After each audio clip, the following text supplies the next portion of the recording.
पश्चिम बंगाल में पहले चरण के चुनाव के लिए प्रचार में अब कुछ ही घंटे बाकी हैं। सियासी पार्टियां एक दूसरे पर जमकर आरोप प्रत्यारोप की राजनीति कर रही हैं। ममता बनर्जी ने अपनी रैलियों में एक बार फिर से केंद्र पर बंगाल को अनदेखी करने का आरोप लगाया, जबकि गृहमंत्री अमित शाह ने अपनी रैली में ममता राज के खिलाफ जमकर हमला बोला। आज आखिरी दिन का प्रचार का है, इसलिए तमाम पार्टियां, चाहे वो टीएमसी हो, चाहे बीजेपी हो या फिर हो लेफ्ट या कांग्रेस, हर कोई अपने दिग्गजों को मैदान में उतारे हुए है। अमित शाह ने पुरुलिया के बाघमुंडी की रैली में ममता बनर्जी पर रोजगार के मुद्दे को लेकर कैसे लिया निशाने पर, सुनिए।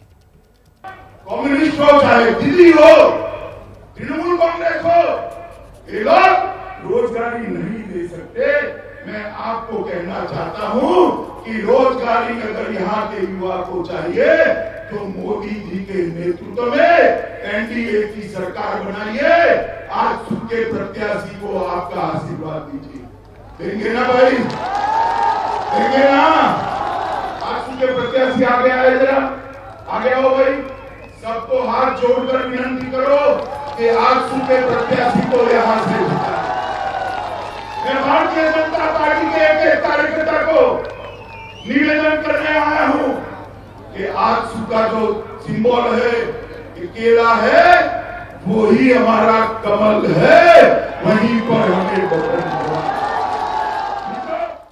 तो पहले चरण के मतदान से पहले आज आखिरी दिन प्रचार का और अपने एनडीए के उम्मीदवार के लिए वोट मांगते अमित शाह, वहीं पलटवार करते हुए ममता बनर्जी ने दक्षिण 24 परगना की एक रैली में केंद्र को जमकर निशाने पर लिया। उन्होंने उम्पुन तूफान को लेकर आरोप लगाया कि केंद्र से तो राहत का पैसा अब तक नहीं मिला।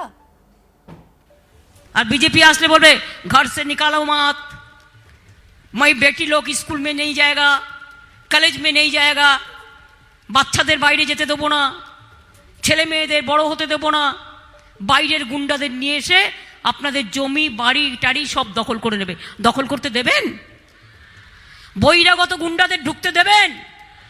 বিজেপি হচ্ছে বহিরাগত গুন্ডা, বহিরাগত গুন্ডাদের পার্টি, বহিরাগত জঘন্য পার্টি, বহিরাগত জঞ্জাল পার্টি, ডাকাতদের পার্টি, দুর্যোধনের পার্টি, দুঃশাসনের পার্টি, দুরাচারের পার্টি, নির্যাতনের পার্টি, দাঙ্গার পার্টি, রক্তমাখা পার্টি, এনপিআর এর পার্টি, এনআরসির পার্টি।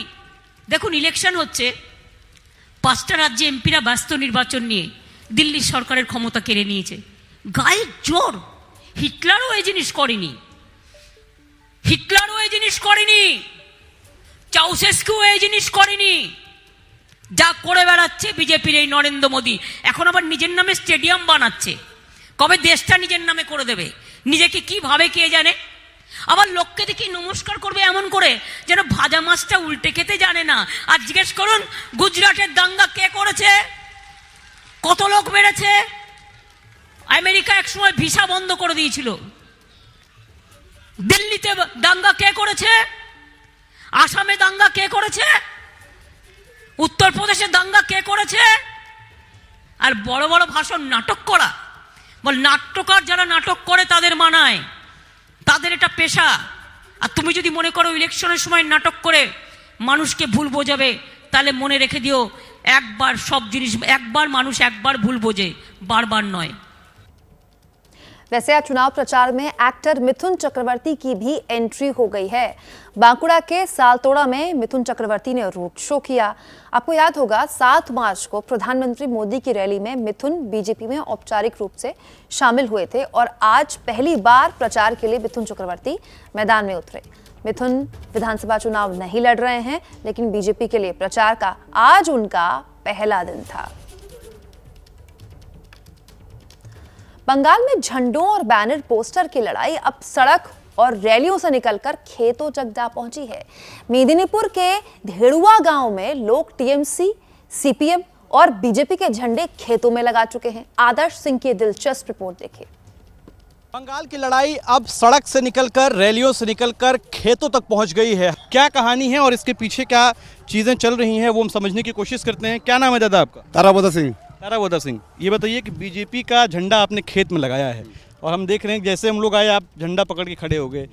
पहले कभी लेफ्ट का गढ़ हुआ करता था, फिर टीएमसी आया और अब आप लोग बीजेपी में हैं, कैसे था पहले? टीएमसी दुर्नीति का ये होता है, इसलिए हम बीजेपी पार्टी जोग दिया है। आप भी बीजेपी का झंडा थामे हुए, लेफ्ट वाला कोई नहीं दिख रहा, टीएमसी वाला? लेफ्ट वाला अभी रहेगा ही नहीं इधर, सब सारा बीजेपी हो गया। सब बीजेपी। टीएमसी का कारनामा के करतूत के वजह से सब बीजेपी ज्वाइन किया। अच्छा, तो आप लोगों ने जो बीच में झंडा लगाया है और इसके बगल में मैं देख रहा हूँ लेफ्ट का उसका टीएमसी का झंडा लगा हुआ है, तो ये लोग कौन लगा के गया? ये लोग टीएमसी का लोग है, कुछ लोग है इधर हैं, वही लोग लगाया है, उनका वो पार्टी पसंद है।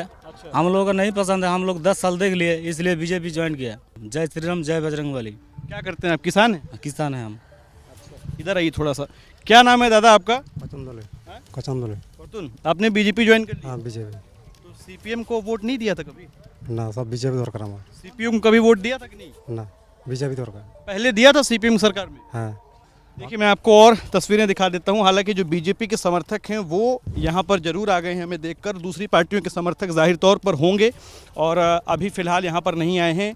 ये टीएमसी का झंडा है और इससे ठीक अगर आप आगे बढ़ेंगे तो देखेंगे दूर तक एक लाइन से आपको झंडे, बैनर, पोस्टर दिखेंगे। क्या कहना चाहते हैं आप? मैं कहना चाहता हूँ कि अमित शाह जी का जो ये भाषण, अमित शाह जी ने जो बोला था इस बार 200 पार, इस बार 200 पार होके ही रहेगा, मैं दावे के साथ कह रहा हूँ। हाँ, देखिए रैलियों से निकलकर जब झंडे मैदानों तक आ जाएं या फिर खेतों तक आ जाएं तो समझ लीजिए खेला होगा, दिलचस्प होगा।